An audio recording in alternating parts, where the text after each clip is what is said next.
Philosophical history, the science of the origin, is the form which, in the remotest extremes and the apparent excesses of the process of development, reveals the configuration of the idea, the sum total of all possible meaningful juxtapositions of such opposites. The representation of an idea can under no circumstances be considered successful unless the whole range of possible extremes it contains has been virtually explored. Virtually because that which is comprehended in the idea of origin still has history, in the sense of content, but not in the sense of a set of occurrences which have befallen it. Its history is inward in character and is not to be understood as something boundless, but as something related to essential being, and it can therefore be described as the past and subsequent history of this being. The past and the subsequent history of such essences is, as a token of their having been redeemed or gathered into the world of ideas, not pure history, but natural history. The life of the works and forms which need such protection in order to unfold clearly and unclouded by human life is a natural life.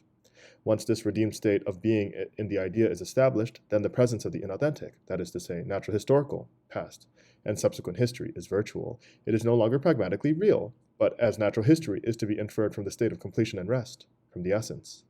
The tendency of all philosophical conceptualization is thus redefined in the old sense, to establish the becoming of phenomena in their being. For in the science of philosophy, the concept of being is not satisfied by the phenomenon until it has absorbed all its history.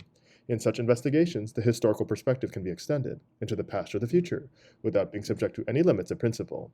This gives the idea its total scope, and its structure is a monadological one, imposed by totality in contrast to its own inalienable isolation. The idea is a monad. The being that enters into it, with its past and subsequent history, brings, concealed in its own form, an indistinct abbreviation of the rest of the world of ideas, just as, according to Leibniz's Discourse on Metaphysics from 1686, every single monad contains, in an indistinct way, all the others.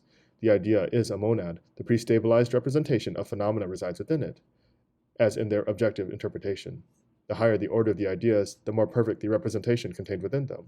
And so the real world could well constitute a task, in the sense that it would be a question of penetrating so deeply into everything real, as to reveal thereby an objective interpretation of the world.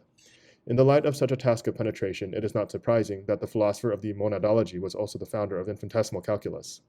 The idea is a monad. That means, briefly, every idea contains the image of the world. The purpose of the representation of the idea is nothing less than an abbreviated outline of this image of the world.